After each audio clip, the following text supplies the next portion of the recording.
আমরা বাঁচবো সেটা জীবনেও ভাবতে পারি নাই। বাজি আজি দুনিয়া খাই ওখান লাগান দেরে বাজি মারার কোনো সিগিন নেই স্যার, এমনি এমনি হাঁটার সময় মারে। ভালোই লাগতেছে। আমার অনেক ভালো লাগতেছে আমার ওরে ভাইয়া আজি দুনিয়ায় আর মাথার উপরে বাঁধি যেভাবে লাগান দেয়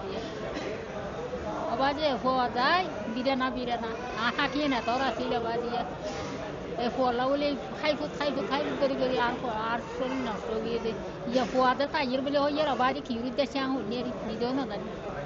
আলহামদুলিল্লাহ হোক আর পাবো দেখাইয়ে লাখ লাখ শুক্রিয়া। 2 বছর হয়েছে আমাদের থেকে মায়ানমার জেলে, তো এখানে আমাদের বাংলাদেশের এম্বাসি গেছে আমাদের দেখার জন্য এরা গেছে, তারপর আমাদের নাম ঠিকানা লিখছে, লেখার পর স্বরাষ্ট্রমন্ত্রীর কাছে পাঠিয়েছি, পাঠানোর পর আমাদেরকে এখানে তদন্ত করছে গ্রামের মধ্যে, তদন্ত করার পর আবার এখান থেকে আবার একটা ফাইল গেছে রেঙ্গুমের মধ্যে, আমাদের বাংলাদেশের এম্বাসি থাকে রেঙ্গুমের মধ্যে, তো এখানে ফাইল যাওয়ার সাথে সাথে আমাদের জিওল শেষ হয়েছে, আবার এখানে মায়ানমার মধ্যে একটা বোসাল গেছে নওমানে গেছে সাহায্য নিয়ে যখন গেছে এরা না গেলে আমরা আসতে পারতাম না, নওমানে না গেলে, তো এরা যখন নওমানে গেছে তো এদের আমাদের জেল খালাস হয়ে গেছে, ওখান থেকে আমাদেরকে বাইর করে নওমানিকে এম্বাসির হাতের থেকে নওমানিকে দিয়ে দিয়েছে। নিয়ে গেছে যে টেকনাফ থেকে আমাদের মিস্ত্রি যেটা আছে সেটা রোহিঙ্গা ছিল, রোহিঙ্গা এই বিক্রি করে দিয়েছে, আমি জানি না যে কাজে যাও বলে পাঠাই দিয়েছে। আমি গেছি সাথে যাওয়ার পরে দেখতেছি এটা একটা ইয়ার মালয়েশিয়া যাইতে একটা জঙ্গলের মধ্যে ঘরের ওখানে আরও অনেক রোহিঙ্গারা আছে, মালয়েশিয়া যাওয়ার জন্য গেছিল, ওখানে আমাকে ঢুকাই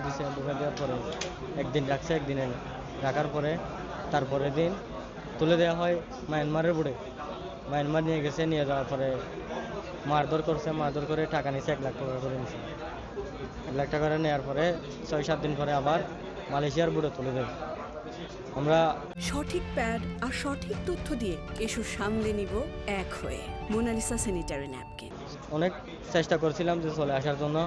আসতে দেয় নাই, তো যাওয়ার এখানে মালয়েশিয়ার বুড়ে তুলে দেওয়ার পরে আমরা সাগরের মধ্যে 6 দিন থাকছি, 6 দিন পর ধরা খাইছি মায়ানমার আর্মির হাতে, আর্মিরা আমাদেরকে জেল মারছিল, এবং জেল শেষ হওয়ার পরে ইনশাল্লাহ চলে আসতে পারছি। ওদের কথা বুঝি না আমরা, ওদের বলতে সেটা হয় না, মারধর করতো, ওরা বলছে 1 গ্লাস পানি নিয়ে, সেটা তো আমি বুঝি না বুঝিয়ে দাঁড়া থাকছি, ও যা বুঝিয়ে না আনছে এরকম করে মারে, আমরা তো বুঝি না ওরা কি বলছে, এরকম করে মারে। 10 দিন হয়তো 10 দিন পর আমরা মায়ানমারে ধরা খাওয়ানোর পর আমাদেরকে মানে কোর্টে নিয়ে 2 বছর জেল মেরে দিল। মানে আমরা 4 দিন পর্যন্ত বেশি বর্মার দিকে এই যে ছিলাম, এই যে যাওয়ার জন্য এই যে যাওয়ার কারণে আমাদেরকে নেভি ধরার পরে কোর্টে তুলে 2 বছর জেল মারছে। রোহিঙ্গা ভাষা তো আমরা বুঝেছি না, আঞ্চলিক কথা আমরা বুঝি, এখানে মগ ভাষা টেকনাফ গুদাম থেকে নিয়ে গেছে, তারপরে গুদামের থেকে মায়ানমার বোর্ডের মধ্যে তুলেছে, আমাদেরকে হাত পা বাঁধা ফেলছিল, সামিলা দালালতে তুলে দেওয়ার পরে 1 লক্ষ টাকা করে আমরা দিচ্ছি, এখান থেকে আর মালয়েশিয়ার বোর্ডে তুলে দিচ্ছে। ছোটো ভাইয়ের ভাইরা তুন দুনিয়াদের ভাই ফান লাগে আর কি, কারণ আর তুন আর পিছন তাকে তখন ছোটো ভাই নছিল, আর 2 এক সাইডে থাকিতাম, এক খাট থাকিতাম, এক ফোঁত থাকিতাম, এ জায়গাত বায়ু গায়ে গই আর কি, মালয়েশিয়া যার হয়ে গিয়ে গই বড্ড এক হয়ে গেলাম আর কি, তখন আর মানে কি সরকারের প্রতি বলার মতো কিছু ভাষা নেই। আলহামদুলিল্লাহ আমাদের অনেক খুশি লাগতেছে, আমার আনন্দ আর সীমা নাই, এই জন্য আমরা